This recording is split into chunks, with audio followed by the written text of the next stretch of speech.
Hi, I'm Dick Mills. What we're going to be doing during the session is discussing how you can easily video analyze any picture. As you can see, we're doing this right in our backyard, a place where we've been working, Ryan and I, all summer on mechanics, doing drills, and we've been doing a lot of videotaping. The session is going to be basically about the important areas of mechanics that you want to focus on and discovering those mechanical faults that are really important to change. We're going to focus on, for example, what is good balance? What is good arm action? What is good lead leg action, weight transfer, landing, and what's a good finish? The most important thing that we're really going to be focusing on is showing you how you can get to a consistent landing position. Because basically the most important thing about mechanics is getting into the right position to throw the ball. If you can do that consistently, then you're going to have better control, you're going to have more velocity, and you're going to take the stress off your arm. So the first thing I want to do is I want to show you what we're talking about when we talk about a good throwing position, because, as I said, everything we're doing, we're trying to get to that one position. And helping me out today is my son Ryan, and Ryan's kind of an expert at video analysis. He's been doing a lot of it over the past couple of years, and we do it with major league pitchers, and he's also done it with his own mechanics, and that's one of the reasons why we spent so much time this summer right here just working on drills. And I don't know, we've probably gone through probably 30 tapes that we have, because we video analyze just about every session. The first thing I want to go over is exactly what is a good throwing position, because this is what we're going to be working towards. So I'm going to have Ryan just get himself into the what we call a power position. He's going to be landed out. His arm is going to be in the high cock position. His lead arm is up. And now what you really want to take a look at here is we're trying to have good alignment right toward the plate. As you can see right here, if we took a rod, we could run that rod right through Ryan's lead elbow, his shoulder, his back shoulder, right through this elbow. This is good alignment. The other thing you'll notice is his elbow is up at shoulder height, and the ball is up at the height of his hat. His lead arm is up. His lead foot, you can see that it's closed, pointed slightly at the left-handed batter's box. His ankle was beginning to roll over, and the next thing would happen would be he would explode forward and release the ball. This is the position, you can relax, this is the position right here that you want to try to get to consistently. So if you're videotaping a pitcher, a lot of times what I'll do is I'll go right to that position to see, is the pitcher getting into a good throwing position? If he's not, then what I'll do is I'll go ahead and I'll backtrack and I'll see what the problem is. Is it his arm action? Is he rushing his motion? And we're going to be going through these areas so that you can see exactly what I'm talking about. If you can get him in that position, most of the time, chances are, he's going to throw the ball well. The only thing you wouldn't know from here is how does he finish? Because the finish is important in terms of protecting the arm and taking the stress off the shoulder. So the first thing we're going to do is we're going to talk about what is good balance. One of the things that we've been trying to work on this summer, Ryan's a big guy, so one of the things that's a lot tougher for a big guy is to stay compact. So the name of the game in mechanics is to stay compact and keep it simple. Because if you do have a problem with your mechanics and you got a nice compact delivery, it's a lot easier to make the changes and make the corrections. I had a kid write in recently on my discussion group on the website, and he mentioned a big league closer that he wanted to throw like. He wanted to make his delivery exactly like that guy. I'm not going to say who it is, but it wasn't Wohlers, it wasn't Nen. But this particular pitcher has got one of those big deliveries, and I think he's really going to have some problems, because I know this guy's had some arm problems. So the other thing I want to mention, don't try to throw exactly like any other pitcher. If you look on TV, you watch Major League Baseball, you'll notice that nobody throws the same. If you look at the Braves staff, you got John Schmaltz, Glavine, Maddox, Mark Wohlers. They all throw differently. But the thing that they all do basically the same is they have good balance. They have good arm action. They have a consistent landing, and they have a good finish. And that's what creates good control, consistency, and good velocity. A lot of people say, well, boy, I got great balance. Balance isn't my problem. I know how to get my weight on the ball on my foot. I'm okay there. Let's go on to the next thing. Well, balance is where it starts. In fact, I was watching a TV program on golf, and the pro was talking to a student. They were talking about good balance. And they were also talking about something that's very similar to arm action and pitching, and I'll tell you about that in a couple of minutes. So the first thing we're going to start with is balance. In the beginning of the delivery, we're going to talk about the start step, and I want Ryan to go ahead and just kind of demonstrate the start step in the delivery. And he's going to tell you something that he changed about his start step and getting his wind-up going.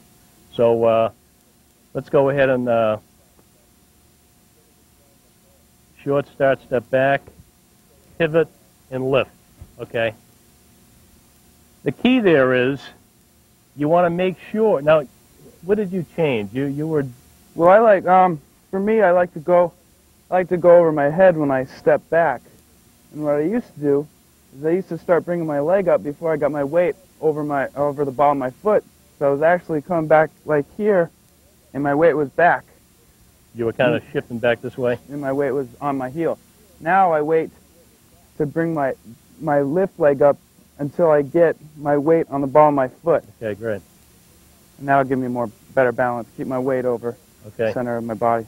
You know, Ryan's, talking about something that's real important. You will eventually be able to figure out, when you understand what good mechanics are, you'll begin to figure out what's good for you, because everybody has their own way of doing it.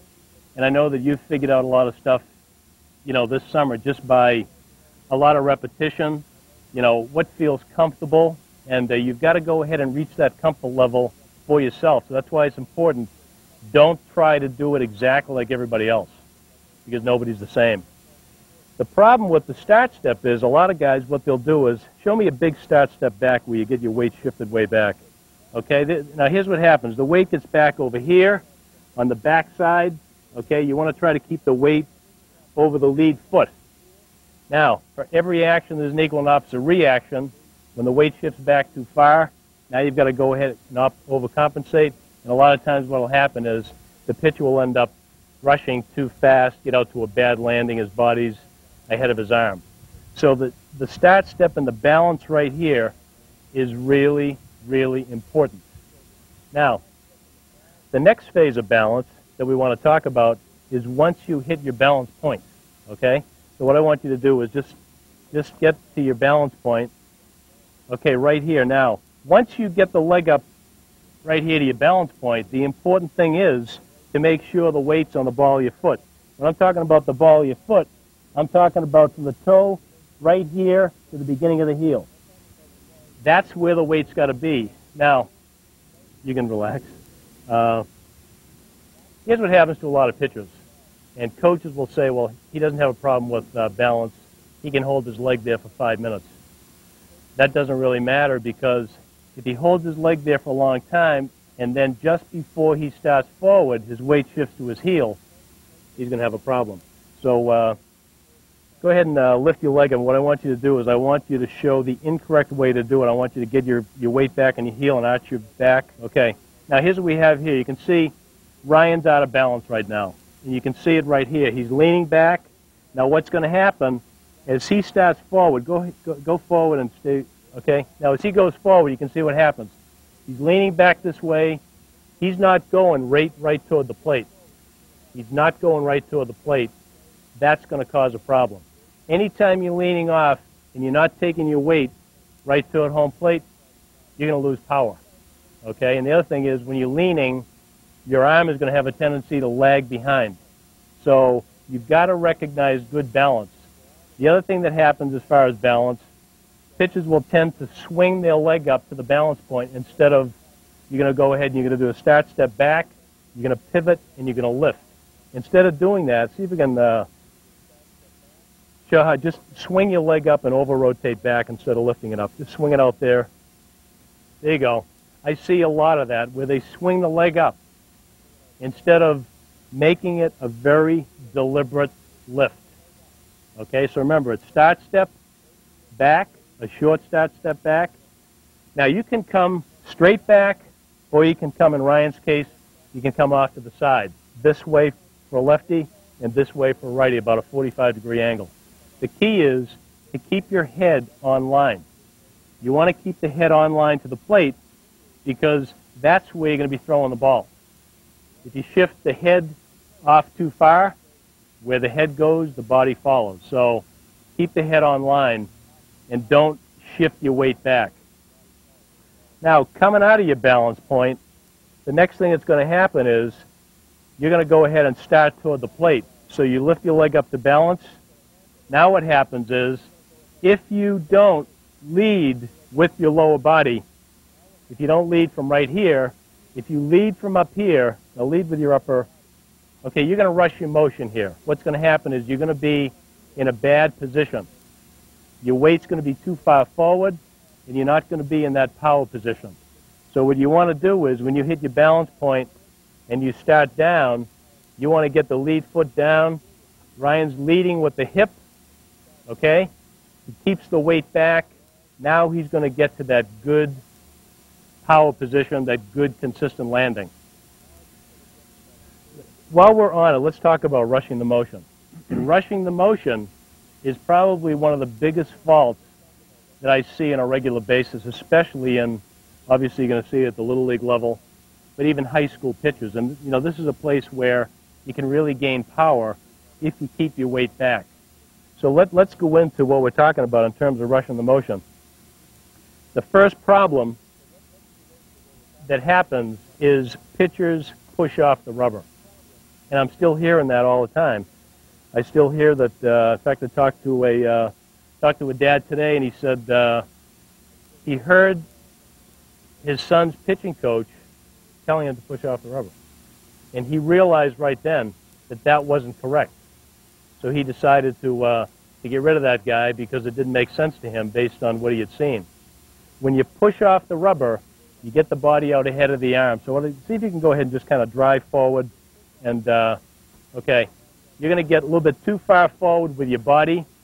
And what it's going to look like, get out here a little bit, and I want to get your, just get out here and land right here.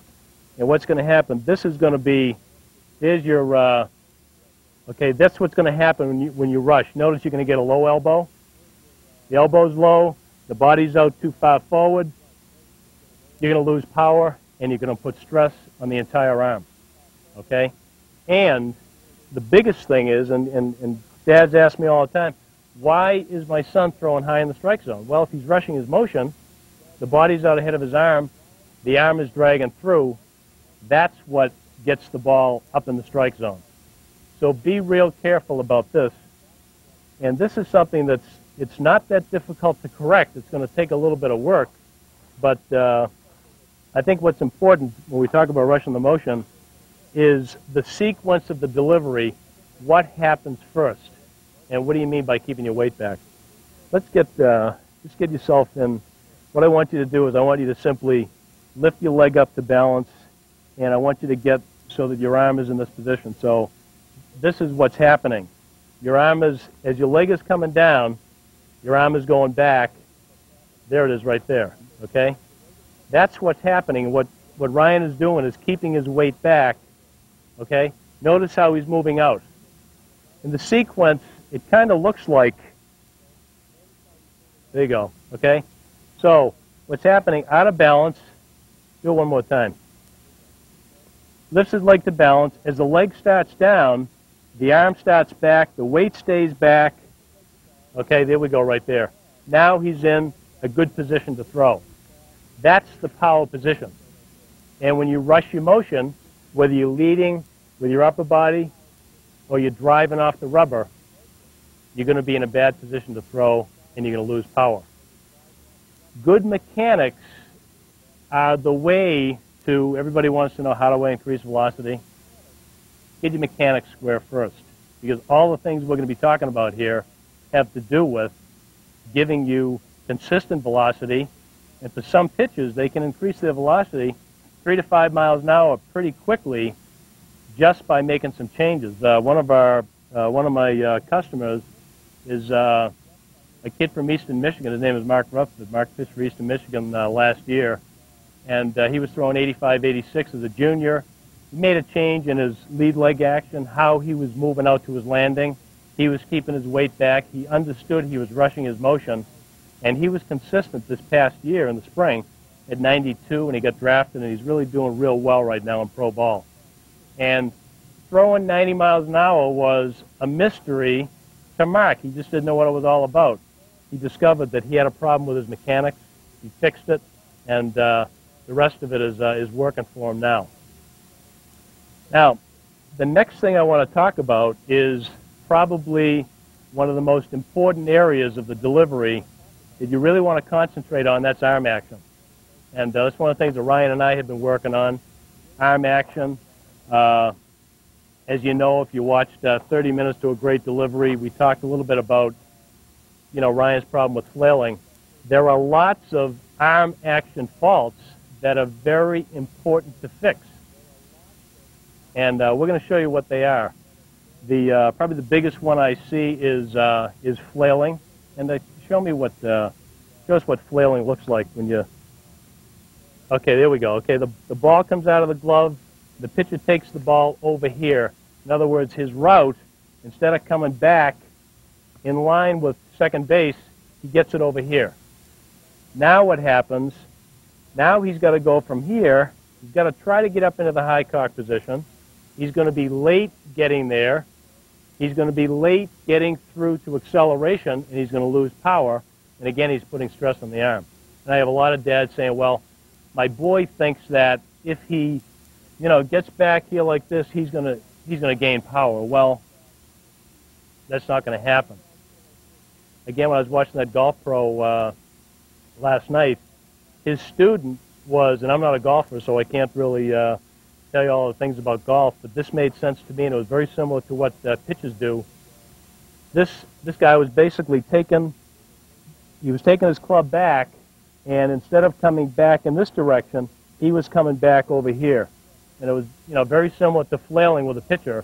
And again, he was getting out of balance, and he wasn't in a good, consistent place to bring the club through and hit the ball. So that's what happens with flailing. Now, why do pitchers flail?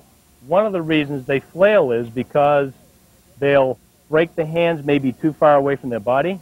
If your hands are out here, you're going to go ahead and you're going to want to drag it back over here. The other thing is, if you just show fingers on the side of the ball and just take it out. Instead of keeping your fingers on top, the fingers get on the side of the ball. The pitcher wants to take the ball out of the glove this way instead of in this position. So one of the things you can do to correct a lot of arm action faults is make sure you keep your fingers on top of the ball. The correct route out of the glove, and let's show what it looks like correctly. You want to take the ball out of the glove. There we go right there, okay? We're coming out of the glove in a good alignment position, trying to get up into that high cock position every time. The other thing pitchers will do, and you were doing this, I think, junior year a little bit? High school, junior year, you were hooking. Now, this is an interesting, you'll see this a lot. Turn around here. Let's show the camera right here and then back here. Just come right out of the glove like you're hooking the wrist. Notice what happens here. The wrist turns back right here instead of staying in a good neutral position or flexed back, okay? So hooking the wrist is a problem. You can turn around. Ryan and I worked on fixing this before Erie Code, I think. Remember? And what we did is we did the fence drill, and we just made sure Ryan had his fingers on top of the ball as he took it out of his glove. We just worked on you know, right here, staying in good alignment. And we got that fixed, I think, in about 10 days. Mm-hmm. And we used the fence drill. How do you feel about fixing flailing? What do you think is the best way to do that? Now, we worked a little bit this summer on, we did the fence drill. One of the biggest things with flailing is you can really feel your body with more stress on it, so you have a tendency to think you're throwing harder when you're really not. And honestly, it's really hard to get the feeling of not doing that and to be real controlled and compact and still feel like you can throw hard. It's a totally different feeling. But for me, I did it my whole life, and it's one of the hardest things I've ever had to do to fix. But I did it, and it was just through mirror and mirror and mirror repetitions. 1,000 times a day I did it. And it's just a feeling you got to get.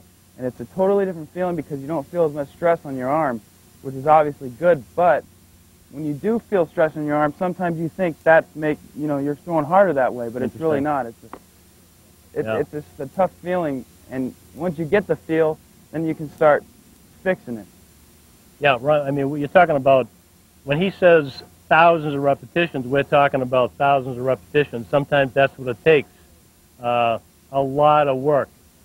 The mirror is a great tool. You really have to see yourself in the mirror. Some guys can break the habit by doing the fence drill, but I'd really recommend that you work in the mirror fixing a lot of these faults, because you've got to see yourself and you've got to see what your body's doing. We talked about hooking the wrist, flailing. What's another one? Long arming. Long arming. Okay, there's another one. Now, the way long arming looks, show us what long arming looks like. Okay, there we go, right there. Okay, the foot lands and the ball's right here. Okay, we got no flexion in the elbow. And a lot of pitches have been taught to go straight back to second base. It's one of the other things they're teaching right now as we speak. Push off the rubber. Or to get extension back here. Get extension. You've got to extend back. I've been taught that, literally going up through high school and even in college, they tell you get extension back here, and it's just not the way it is. Doesn't work. It doesn't work. Remember, one of the common things you'll see in hard-throwing pitchers, major league pitchers, if you watch them, the best thing you can do is videotape those pitchers and then go slow motion or frame by frame. You'll notice that whether it's guys like, Clemens, Mark Wohlers, Nolan Ryan, your hard throwers, Rob Nen, all these guys, what do they have in common? Boy, they got a nice short arm action getting up into that high cock position. You're not going to see guys going back here. You're not going to see too many guys flailing back. Every once in a while you're going to see somebody who hooks his wrist. But as far as hooking your wrist, one of the other things I want to talk about is a lot of times if the pitcher, if he keeps his wrist loose, he's not putting as much stress on his arm. But in terms of the wrist hooking, I got a nice note from a minor league pitcher with the Atlanta Braves. He said he could never quite figure out why his elbow always hurt him. He was hooking his wrist and he fixed it, and he's fine now. So these are little things, but I'll tell you what, when it comes to the total delivery, arm action is something that you've got to work to fix. The problem with arm action is you've got to have a pitcher that's dedicated to doing it. And you better get a pitcher to do it sooner than later. A guy like Ryan, at this stage when he's trying to just, change his arm action, boy, I'll tell you what, it takes a lot of work and a lot of patience. Huh? Oh, yeah. A little frustrating? Okay, so you got to go through all those moments of frustration. And what happens with young pitchers is, boy, they think this is the way I've done it. Boy, this feels natural. This is okay, but you got to sometimes go with what's not natural to get out of that feeling, okay? Because that's not going to work. Remember, this arm action, whether it's long arming, flailing, wrist hooking, what it does, it interferes with you getting into the high cock position. And if you're not in the high cock position when you land, you're not going to throw hard. You're not going to throw in a good, consistent downward angle, and you're not going to throw with good control. So arm action is one of the toughest things to, it's the toughest thing to change. If you've got a boy that's in Little League, high school, get working on it now, because once those pitchers get out of high school, get into college, your good, experienced pitching coaches will tell you it's real tough to make that change then. And again, that's one of the reasons why Ryan took the summer off, because he decided in his mind he wanted to make these changes for the upcoming season. And we're coming along pretty good, aren't we? You're doing a great job. I mean, we're talking about working a lot of repetitions. I don't know how many reps we've worked, but literally you have done thousands of repetitions to make these changes. So there's your arm action problems. Now, there are also some what we call cocking position faults that you want to look at. And when you're in the high cock position, okay, here's one right here. If you see a pitcher who gets the hand in too close to the head, here's a problem. Now, what's going to happen is, and square around to the plate. Okay, here we go right here. Now, if you'll notice, when you square to the plate, this is what happens with your body. Now, you've got what we call a dart thrower. Okay, and this is a guy who's not going to be able to throw the ball real hard, and you know, he's going to put more stress on his arm. So this is the change you want to make. Another fault you'll see, and I've shown this before, and that's early external rotation of the well, coming back here too far, but again, this one right here, early external rotation of the shoulder when the hand is too far on the other side of the elbow. This is what you want right here. And, you know, these problems can be fixed with the five-step cock and action drill that Bill Thurston came up with. It's an outstanding drill. You just want to get that pitcher in that position. Okay, you just want to get that pitcher in this position and just have him throw from right here. Okay, now, I wanted to mention about, you know, low elbow as being a cocking position fault. And when we have the elbow down in this position right here, that's going to be, could be the result of number one, flailing, hooking the wrist, long arming, and rushing the motion, okay? Because when you're in this position, what's going to happen, again, you square to the plate, you're going to be low, and you're going to be throwing uphill. So, you know, the first thing you want to look at is check those arm action faults. Look at those first. Then go ahead and look at the pitcher. Is he rushing his motion? That, you know, you fix that, and you've fixed a big problem. You really have. Now, the next area I want to talk about is we want to talk about landing. We talked about balance. We talked about arm action. The key is we want to work on good balance, which is real important, so that we can get out to a good, consistent landing. These are two areas of the mechanics that are really, really important. Obviously, arm action is important, but if you've got poor balance and you're not getting to a good landing, you're going to have some problems there also. Now, there are lots of landing problems. What we want to do is we want to work on having a very controlled beginning in our delivery. And Ryan and I, we were talking about this a couple of minutes ago, that the thing you want to remember is that, and you said it a couple of minutes ago, as far as where does that power happen? Well, I like to think about power. I like to look at Rivera. Mariano Rivera is a good guy to look at because this guy that throws real hard with good command, and he is real slow until he lands, and that's when he explodes. And I mean, personally, I used to start trying to get my power back here before I landed, and that was making me flail because I was trying to go back instead of being nice and compact until I land, and then you explode. And that's one of the best things for me to think about. What even during a game is slow to landing and then explode. You know, the name of the game is take your time. You know, just like Ryan said, you watch guys like Mariano Rivera, watch Mark Wohlers, watch John Schmaltz, watch Glavine, all those guys. very controlled.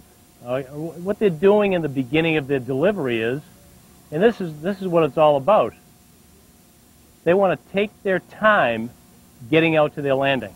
Because if you don't land in a good position, you're not going to be throwing with good power in a good downward angle.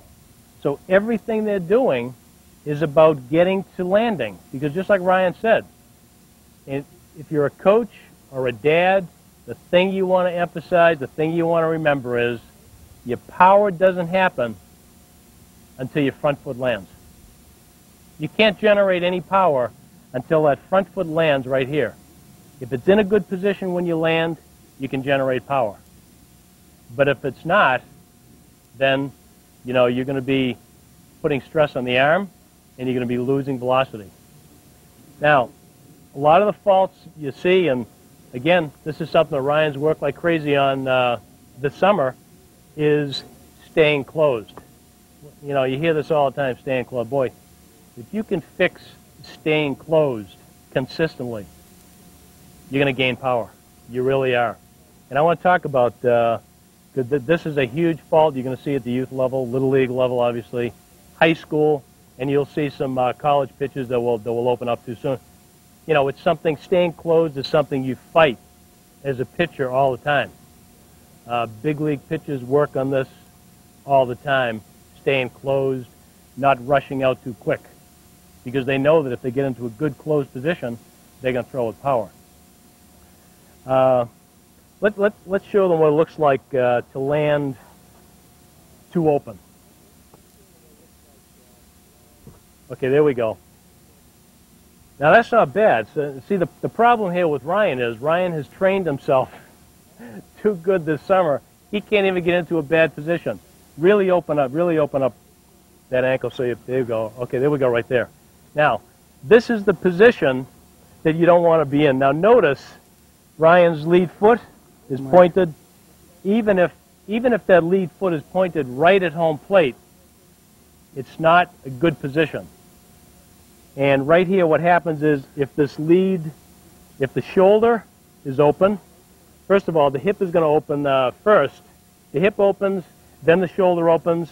You'll see a lot of pitches in this position right here. They've lost power, and they got major stress on the arm. This is something you want to fix. This is basically, it's a, this is an alignment problem. And again, the 2x4 drill was great. We did the 2x4 drill for balance, but I'll tell you what, the 2x4 drill worked wonders for fixing this, landing closed. The ideal position to land in is, okay, there we are right there, okay? We got the lead foot pointed at the left-handed batter's box, not straight ahead. For a right-hander, his foot's going to point at the right-handed batter's box. The shoulder is closed, okay? Because what happens, the hip opens first, then the shoulder. So you've got to fight to keep the shoulder closed, and it's tough to do. But it's a matter of drill. Obviously, you know how to fix this. And one of the things that we try to do when we try to think about when we're moving out to a landing is you want to get the foot down and out. And then how do you feel about this? Is it something you try to think about in terms of getting out to a good landing? Well, I like, the gliding, it goes together with coaches telling you to push off. You can't really push off and land soft. Right. You gotta bring your leg down before you start moving your hips out, and then glide to landing. And once you land, then all the power comes in. Right. And one thing that a lot of guys do when you say land closed, they'll go across their body instead of going directly at home plate, but just keeping their foot closed and their hips closed, not closing off their whole entire body to where they're going to throw across. Yeah, there's a good point. I'll tell you, throwing across the body is a problem too. In other words, throwing across the body, the pitcher is actually landing too closed. Give me a good, see what the leaf is? I'd land it right about up there. There we go, right there. Okay, now what happens is, Ryan's, he's throwing across his body now. What happens is the hips lock up, and you can't get the hip around as well because they're locked up. And you'll see a lot of pitches right here. They're going to have a hard time Ryan's going to have a hard time if he throws across his body, throwing that ball to the outside part of the plate. You'll see pitches like this. They'll hang the ball up in the zone, and they can't get the ball to the outside because they're not getting their hip around. If I've got a pitcher, and I don't do this much anymore as far as catching anybody, but what I'll do is I'll go ahead, if he's not being able to get the ball to the outside part of the plate, he's throwing inside, inside, inside, I key in on his hip, and I'll simply tell him, look, rotate the hip, get the hip around to the front so you can get over this way and move the ball to the outside part of the plate. So thrown across the body is stressful on the arm as well, stressful on the back side of the shoulder. There's a pitcher that got drafted real high this year, got a lot of money to sign, and I've watched him for a couple of years now, and if he doesn't fix his throwing across the body, I think you're going to see a shoulder problem, but more than likely when he gets to pro ball, I'm sure they're going to work on that. You don't see a lot of guys in the big leagues severely throwing across their body because it takes a toll on the shoulder. So landing open, landing closed, they're both, number one, stressful, and they both will cause you to lose power. So it's amazing where the ideal landing position, let's go out to your landing position how you normally would. There we go. This is the ideal landing position, which basically is slightly closed, about maybe 2 inches across the midline. The midline being the line you draw from the ball of the pitcher's foot right toward home plate. You land slightly closed across that line. That's the ideal position to land in. And that's something you can work on. You know how to do that, draw the line, and just work on landing in that position. There are some other things that can happen as far as landing. When you swing out of lift your leg up and kind of swing out. I want you to swing the leg out instead of gliding out. There we go, right there. Now, swinging the leg out is another big fault. It can cause you to do a lot of things. Guys that swing the leg out will land too open, land too closed, they'll land on their heel, and I remember a pitcher last year was landing on his heel, and the other thing that was happening is he was recoiling. And he would recoil, he would land, and he was swinging the leg out, he was landing. He couldn't get he was a left-hander, couldn't get his shoulder out over his landing knee, and he couldn't throw the ball. Well, to a right-hander, he was throwing the ball, he couldn't get the ball inside. Up and away. Okay? He was a left-hander, and everything, when a left-hander came up, left-handers were doomed because his stuff was, consistently inside, but he was getting killed by right-handers because he was recoiling back you're going to go ahead and land, and then you're going to come back this way. What happens when you recoil, when you land, you get out there, the pitcher comes through and he kicks back, and he kicks back this way. He never gets out over his lead knee. He never gets out over the lead knee. He kicks back, and he's not getting good extension out over that the landing knee, getting the shoulder out and the head out. So that's another problem. Swinging the leg out doesn't work. Swinging the leg up to balance doesn't work. Everything is controlled. That's the key, just like Ryan said. Keep it nice and slow and easy.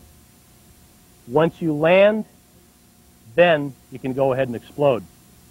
Another fault you'll see with landing is the pitcher will land on a stiff front leg. And he'll stiffen that leg too soon, try to throw up and over it, and a lot of times this will cause recoiling too. You throw over that stiff front leg, and it's stressful. It's stressful on the arm. So make sure you do a nice glide forward. Get the leg up to balance, okay? In fact, the sequence, let's go through this again. The sequence is you want to go ahead and lift the leg up. It's up, down, glide out. That's the sequence. Up, down, and out. Instead of up, go up, out, and down. You see a lot of pitchers will do that. There we go. And they're going to land hard, and they're going to land on the heel, and they're going to end up maybe thrown over that stiff front leg. Leaning out in front. Leaning like, Right. right, exactly, exactly. So those are some of the faults you're going to see at landing. Now, the next area I want to cover is something that you don't hear very much about, and it just happens that one of Ryan's friends who's been out here working with us over the summer, you might remember Dave from the newsletter, but Dave's got a great arm, and boy, has he progressed this summer. But one of the problems that Dave had was he was flexing forward at landing. He would flex forward before he got his hips rotated, and well, he's done a lot better with that, hasn't he?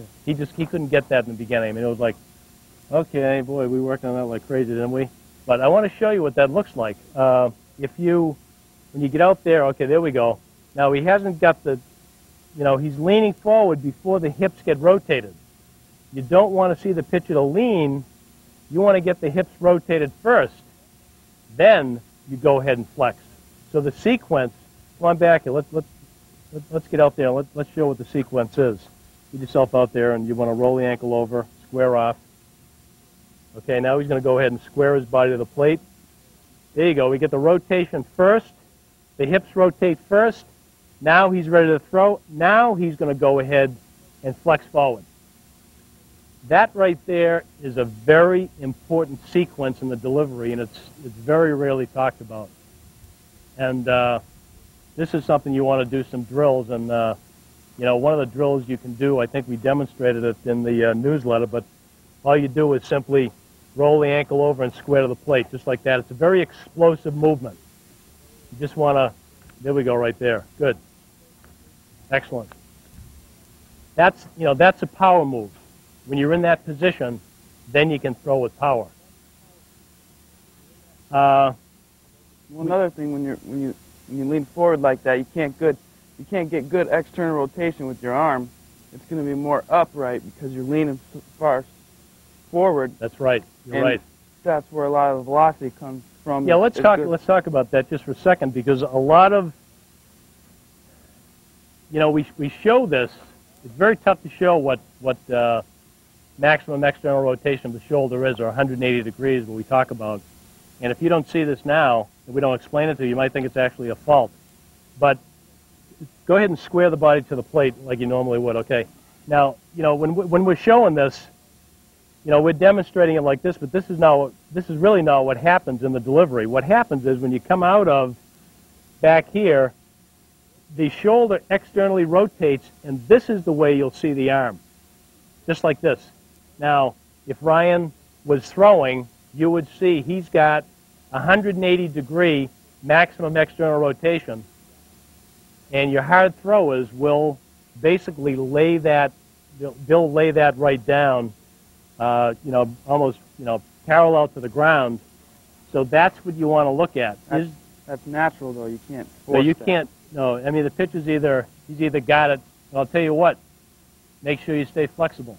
Make sure you stay flexible, and you don't want to get yourself bound up with too much weight training, or you'll never be able to do that. And I've seen guys have a problem with that because they did too much shoulder work, too much heavy work, and they just lost flexibility.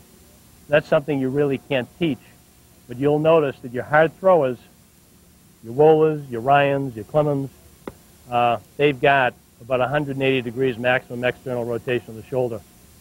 Real important as far as velocity. Let's talk about the finish, because the finish is important in terms of, well, it can be real important in terms of whether you can field your position or not, but it's also important in terms of protecting your arm. Now, you hear all the time, and if you go to a Little League field, you'll hear coaches yelling all the time. The kid's high in the strike zone with a pitch, and what they yell out? Bend your back. Bend your back, huh? That's a good one. That's a good one because, actually, it doesn't matter. And why doesn't it matter? Because the ball's already gone. The ball is gone, and basically the position you're going to be in when the ball goes is the ball is going to be, you're going to be right up here. You're going to have total extension right out here. The ball goes right now, just about a little bit in this position. The ball's gone. It doesn't matter if you flex forward at that point, if you bend your back. That has no bearing at all on the pitch because the ball's already gone. The reason you want to finish with what I call a flat back is you want to protect the shoulder. And the other thing about that is when you think about a good, strong finish, I think that can help you in terms of accelerating forward a little bit better. So finishing with a flat back is what protects the shoulder, and you'll see a lot of pitches will cut off too soon before they get forward. Just cut yourself off before you go ahead all the way down. There we go, right there. You know, if you see guys that are up here too high, guys that finish high are putting a lot of stress on the shoulder. Let's go through a good finish. Okay, Ryan's going to get, when Ryan finishes, his back is generally going to be, it's flat to the ground. His back is flat to the ground. It's hard to do it here unless you're really, you know, throwing the ball. You want to make a throw into the net? Don't throw it through her, just. Okay, good. Okay, you want to get down. What I used to try to think about when I pitched was going down and picking up dirt. That's how far down I wanted to get. I can't remember what pitching coach back in those days told me that, but that was something I always worked on, boy, getting down and out. And it's important, again, to protect the shoulder. And you want to get to a good, consistent landing. And boy, when you're ready, you got to be ready to field that ball. One of the other things that Ryan fixed this year as far as the mechanical fault, and as you know, Ryan had freshman year, he got hit with about 110-mile-an-hour line drive, and he was out that whole year. I don't think anything would have helped him, but one of the things that he's worked like crazy on was making sure he gets his glove in. And just show us how you, just what you used to do, because I see a lot of this. Well, this kind of went with my flannel, and I'd bring my arm way back, Yeah, and he I'd would pull my glove out to the side, way out, instead of keeping it in close, way out, then you'd come through to and overcompensate, and then I'd come through, and the glove would be right back here. Now you finish. What's that finish look like now? well, when my arm goes up, when I start to rotate, I bring my glove in, keep it in close. So when I start rotating towards the plate, when I start squaring off, I bring that glove in, and then I just keep it in there. Okay, now he's ready to, if a ball comes back, he's going to be able to get that glove up, and I think that's real important. You don't have to have it right there in front of your chest. You can go ahead as long as you bring it in. You can bring it in right here, or some guys will bring it right here to the side. But it's a good control to keep the glove in so you can get it up if that line drive comes back. Real important. More than anything, why I like that is it really, I mean, defending yourself is something that's not going to happen too much where Right. balls are flying at your face, but it really gets me squared off. I'm not leaning over this way. There we go. I'm really squared, so, and my arm angle is consistent that way, and that's what it's really been helpful for me. Okay, that's a good point. Now, something else I want to talk about, and that's as far as landing, and that's getting braced up. And again, this is something that isn't talked about very often. But what we mean by bracing up, I can remember the first pitcher I saw in high school. In fact, it was one of Ryan's teammates. I watched him. His dad said, "Boy, would you take a look at him for me?" And I looked at him and I watched him on video. And what was happening is he was landing. He wasn't bracing up his lead knee, and that lead knee was drifting forward. Get out there and just let your lead knee drift forward. Land, the lead knee. Okay, come back here. Just put your foot back here and just get in that position with your foot back. Now drift forward with that knee. There we go, right there. When you see this, you see the angle on that knee, you got a problem right there, because if that knee keeps going forward, you're going to lose power. because you've got nothing to throw against. You know, it's that that analogy with the you know, the truck or the bike or whatever it is. You know, think about a truck coming down a hill, and you're sitting on the roof of the truck, and there's a wall at the end of the at the road. Now the guy, when that truck hits the wall, where's that guy going to go? He's going that way. Now, this is similar to bracing up your front side. When you brace up your front side, what it does, it helps you accelerate your upper body, because you want to, the body's coming through, you stop it, and it speeds up the body coming through. It speeds up that upper body. Your back hip, too. Your back hip, exactly. Now, how do we generate more power? How do we generate more hip and trunk rotation? One of the things you can do is just go ahead, when you're playing catch, you know, a lot of guys can't get this coming off the rubber before ball release, but most of your hard throwers do it. You watch your Randy Johnsons, he's way off the rubber. I think Nolan Ryan, Bill Thurston mentioned this on during a talk, that Nolan Ryan was 18 inches off the rubber when the ball was released. So that says something about hip and trunk rotation and pulling that knee forward. Now, if you're playing catch with somebody, just show how you can just go ahead and play catch just to kind of work that in. Okay, see what Ryan's doing? He's just going, he's just pulling the knee forward, rotating the hip. This is something you can do when you're playing catch. Get your pitchers to do this, and they're going to eventually develop this as a habit. You know, this is an important ingredient in generating more power. I get asked questions all the time about, boy, my son is throwing sidearm, or he likes to throw sidearm once in a while. Should I let him throw sidearm, or should I just make him, you know, a three-quarter pitcher? Well, first of all, if you throw down here, the reality is it's no more stressful on the arm than if you throw three-quarter. Okay, so you're not stressing the arm by throwing down here, because the reality is when you throw down here, the angle, called the angle of abduction, is the same as three-quarter. Here's three-quarter right here. You're going to be in this position. And when you go down three-quarter, the angle is the same because all you're doing is bending at the waist. Okay? So you're not putting any more stress on the arm. But, you know, it's kind of like a knuckleballer. There aren't a lot of knuckleball pitches in, you don't see a lot of knuckleball pitches. I don't think we've seen any in college baseball. I know a real good knuckleball pitcher. There might be 3 or 4 in the big leagues, but it's one of the reasons why you want to stay away from knuckleballs, because, you know, there aren't a lot of jobs for knuckleballers, just like there aren't a lot of jobs for sidearm pitchers. Ideally, you want to throw three-quarter. So let's just for a minute talk about arm angle and what we mean by three-quarter, overhand, over the top. You know what sidearm is. What you can do when you're videotaping pitchers, just think about a big clock.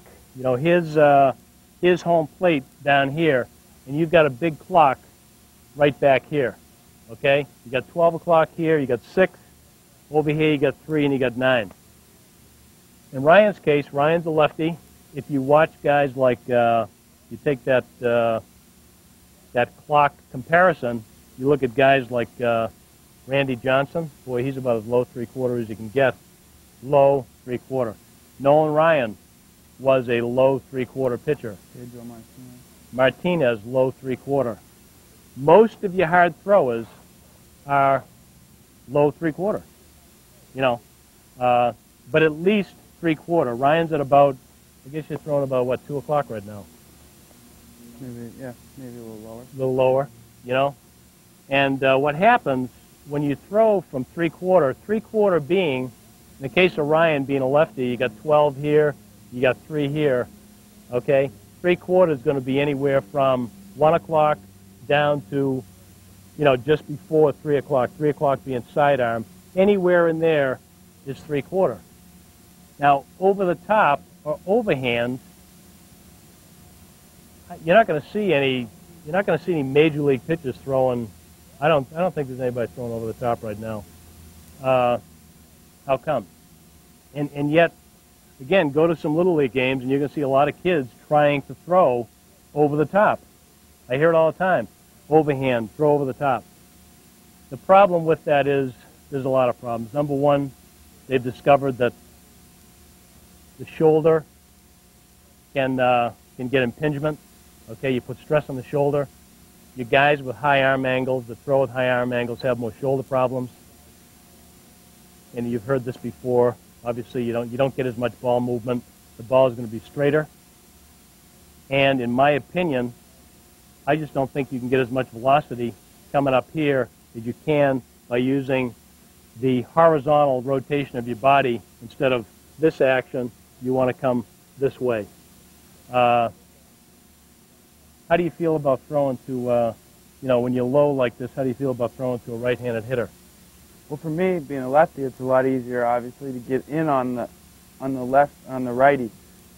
Last year, my arm angle was a little bit higher because I was leaning way off to the side, and it was tough for me to get in on a righty because, I was leaving the ball over the middle of the plate a lot more.